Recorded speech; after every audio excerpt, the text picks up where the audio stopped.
السلام علیکم۔ آج کی چھوٹی سی ویڈیو میں میں آپ کے سامنے جو بات آپ کو سمجھانا چاہتا ہوں وہ ہے نیت کا اخلاص۔ ہماری زندگیوں سے نیت کا اخلاص ختم ہو گیا ہے۔ ہم نے اپنی نیتیں کھوٹی کر لی ہیں۔ ہم اپنی نیت میں وہ اخلاص جو ہے وہ نیت کا اخلاص نہیں رکھتے کہ ہم جو بھی کام کرتے ہیں اس میں ہماری نیت جو ہے وہ خالص نہیں ہوتی۔ ہماری نیت میں کچھ اور ہوتا ہے۔ ہماری نیت اس طرح سے خالص نہیں ہوتی جس طرح ہونی چاہیے۔ ہر کام میں کچھ کام ہم دکھاوے کے لیے کرتے ہیں، کچھ کام ہم دوسروں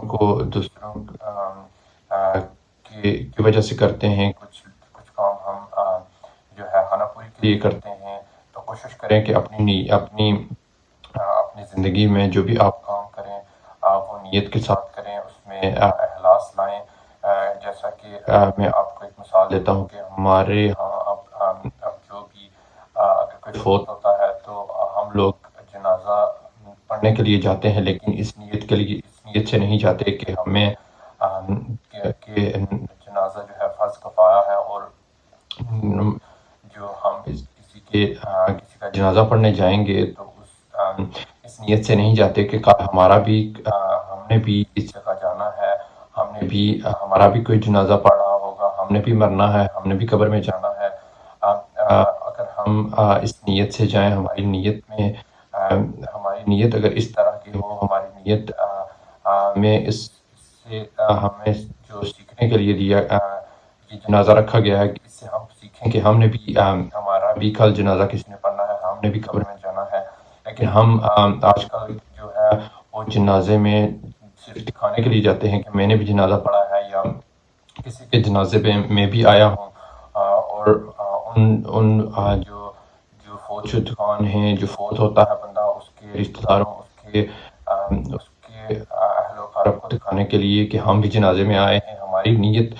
کچھ اس طرح کی ہونے لگی ہے۔ ہم اب جنازوں میں بھی اس وجہ سے جاتے ہیں کہ تاکہ وہ بھی آیا تھا اور میں بھی جاؤں گا،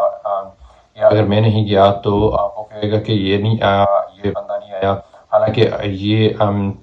دوسرا بندہ سوچتا ہے ایسا یا نہیں یہ تو نہیں پتا، لیکن ہماری خود کی نیت اور ہماری خود کی جو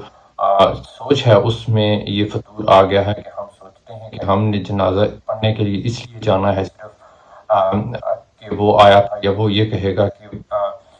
یہ نہیں آیا، یہ فلاں بندہ نہیں آیا، یہ فلاں آیا تھا، تو اس نیت سے ہم جاتے ہیں۔ لیکن حالانکہ ہمیں جنازہ پڑھنا جو ہے فرض کفایہ ہے، ہمیں اس نیت سے جانا چاہیے کہ ہم جنازہ پڑھنے کسی کا جائیں گے تو ہمارا بھی کوئی جنازہ پڑھنے آئے گا۔ اور دوسری بات کہ ہم جنازہ پڑھنے کے لیے جاتے ہیں، اور کیونکہ جنازہ فرض کفایہ ہے، ہم پورے دن کی نمازوں کو جو کہ فرض ہیں وہ چھوڑ دیتے ہیں، اور اگر کوئی کسی جنازہ پڑھنے کے لیے کسی کا جب جنازے کی بات آتی ہے تو ہم جنازے پہ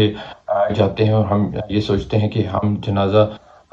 جنازہ پڑھنے جائیں گے، اور حالانکہ جنازہ پڑھنے کے لیے اگر آپ کے محلے میں سے ایک بندہ بھی چلا جائے تو آپ پہ لازم نہیں ہے کہ آپ جنازہ پڑھنے جائیں۔ لیکن ہم یہ تو سوچتے ہیں کہ ہم جنازہ پڑھنے جائیں کیونکہ اس سے دوسرے لوگ دیکھیں گے، یا اس سے ہم گپے وغیرہ لگائیں گے، لیکن یہ نہیں سوچتے کہ جو پورے دن کی جو ہماری نمازیں ہیں وہ فرض تھیں، وہ ہم نے نہیں پڑھی، اور پورے دن کی فرض نمازوں کو چھوڑ کے ہم جنازہ جو کہ فرض کفایہ ہے وہ پڑھنے کے لیے ہم سوچتے ہیں کہ یہ ہمارے اوپر فرض ہے۔ تو کوشش کریں کہ اپنی سوچ کو بدلیں۔ اگر نماز جنازہ اگر آپ پڑھنے جاتے ہیں تو اس نیت سے جائیں کہ وہاں سے آپ کچھ سیکھ سکیں، وہاں پہ جو بیان ہوتا ہے اس سے کچھ سیکھ سکیں، جو فوت شدگان ہیں اس قبرستان سے جو قبریں ہیں ان سے آپ کچھ سیکھ سکیں کہ ہم نے بھی کل اس میں جانا ہے، یہ دنیا عارضی ہے، اور اس میں آج ہم کسی کا جنازہ پڑھنے کے لیے آئے ہیں تو کل ہمارا بھی جنازہ پڑھنے کوئی آئے گا، اور ہمارا بھی اس طرح جنازہ اٹھے گا۔